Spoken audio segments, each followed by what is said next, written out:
2025 is here and we of course are going to continue creating videos for you. Also, something that never changes is we offer Windows 11 Pro retail keys. For just $12.50, purchase one today and you are good to go for the end of the year when Windows 10 is end of life. It's been almost 3 decades since Bungie first launched Marathon into the cosmos, a cult classic forgotten by many but never by those who actually played this game. And now in 2025, Bungie is resurrecting that name for something completely different. So this is not a remaster like we see sometimes nowadays. This is also not a remake. This is a full-on reboot, completely doing something different. This is going to be a hardcore PvP/VE extraction shooter set in a gritty sci-fi world, where survival means everything and dying means losing it all. But is it just another flashy hero shooter in disguise? Is this the extraction game fans have been waiting for? Or is Bungie just rolling the dice on a genre that's already wearing thin? Today we're diving into everything we know about Bungie's upcoming game Marathon, the gameplay, the hype, the controversy also, because that's maybe the reason why you know this game, and why this might be the most ambitious move Bungie's made since its original Halo. So let's get into this game. Before Destiny, before Master Chief, there was Marathon. Back in 1994, Bungie dropped a gritty sci-fi shooter on the Apple Macintosh of all things, and while it didn't blow up globally regarding sales or popularity, it definitely laid the groundwork for everything that came after the things that Bungie did create. So, fast forwarding to now, Bungie, so the studio that redefined console shooters with Halo, and built one of the most ambitious live service worlds with Destiny, is going back to its roots. Well, a little bit, because this has definitely a 2025 twist. The new Marathon isn't a solo campaign, it's a competitive extraction shooter set on a mysterious world of Telketi 4. So you're not a Spartan, you are a runner, a cybernetic merc with a synth shell body, grinding for loot, survival and status. And Bungie? They're promising their A-game this time, so we will have tactical gunplay, dynamic environments, hero-style abilities, high-stakes PvP/VE, and yes, it's fully cross-platform with cross-save from day one. So, is this Bungie getting experimental again? Are they going back to the roots of creating something truly unique? Or are they just building the next big thing in shooters?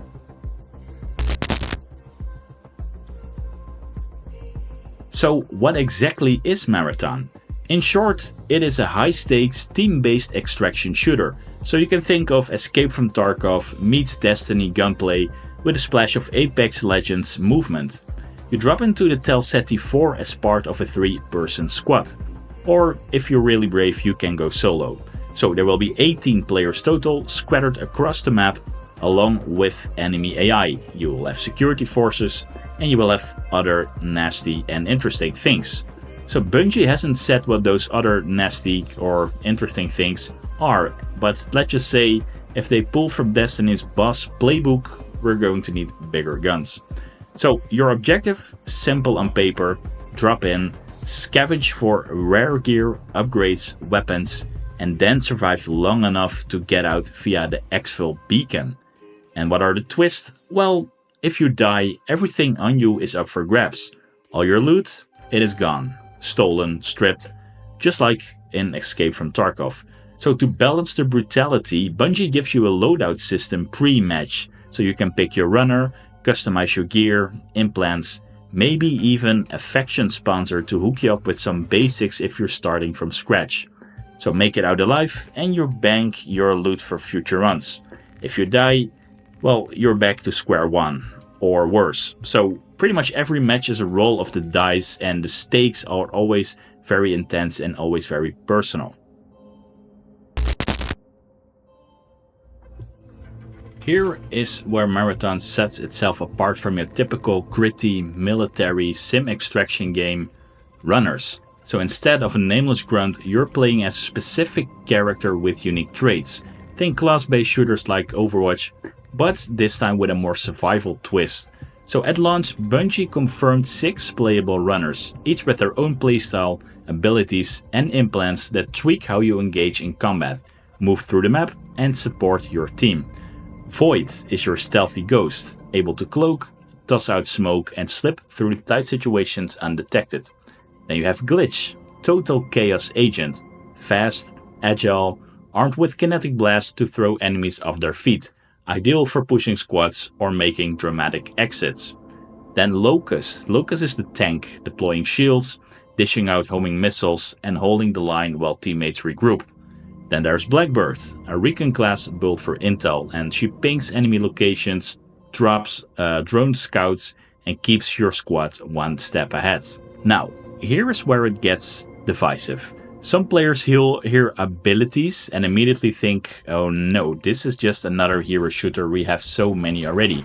And yeah, we get it, the genre has been done. We have Apex Legends, we have Overwatch, Valorant. It is a very crowded space regarding this genre. But Bungie says Marathon still will be different.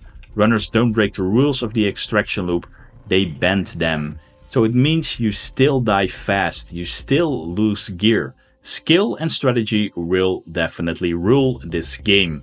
So, an example, a stealth cloak won't save you if you're clueless in a firefight, and a drone scout won't help you if your teammate is down and your exfils being camped. So it's not about who you play, not the class or the hero, it's about how you play them and how good you can handle the abilities in certain specific situations.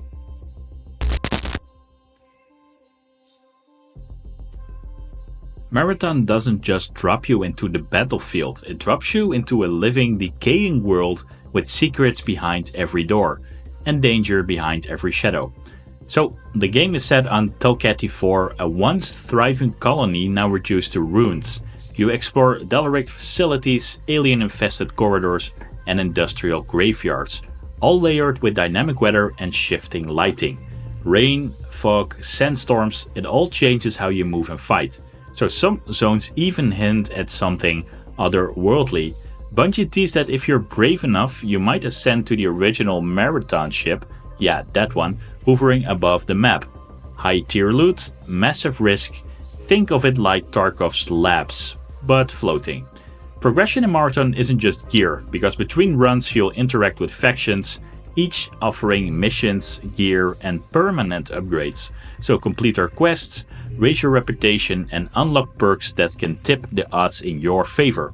So this is not just any grab a gun, shoot a guy, you're building out your runner's capabilities across seasons.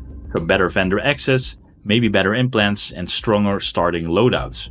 And yes, this is a live service game, so seasonal resets, new content drops, rotating metas, Bungie's promising endgame challenges, mysteries, and community-driven events to keep things fresh. So whether you're chasing loot, grinding rep, or just hunting for the lore tucked into some back alley terminal, every run adds up to something bigger.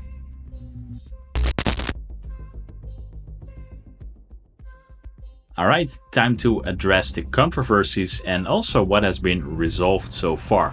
So like any ambitious title, Marathon also wasn't fully clear of any controversies around the game. First up, the proximity chat, or more specifically, the lack of proximity chat.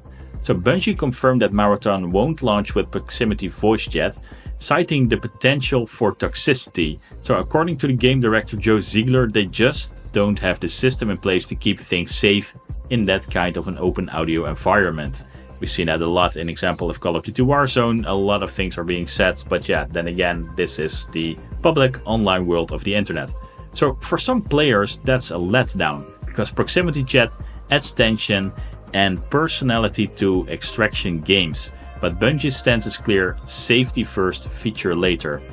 And honestly, in today's landscape, maybe that's something that can be said of, but I think this is a very weak thing. So I'm pretty disappointed this will not include proximity chat. Then there was the PSN account drama. So after the Helldivers 2 mess, a lot of players were really nervous Bungie might force PlayStation accounts linking on PC and Xbox users. Not only was this an issue that you were forced to do that, but in a lot of countries, people couldn't even have a PSN account and with that couldn't play the game. And this was of course the biggest issue. But there's good news because they squashed that fast. Bungie confirmed that no PSN account will be required to play Marathon across any platform. So cross-play, yes, but a forced Sony login, nope. So yeah, there have been some early concerns, but so far Bungie has been okay, has been transparent, and they are listening, I would say. So if they keep listening, that's gonna be a real test, especially when the game is out there.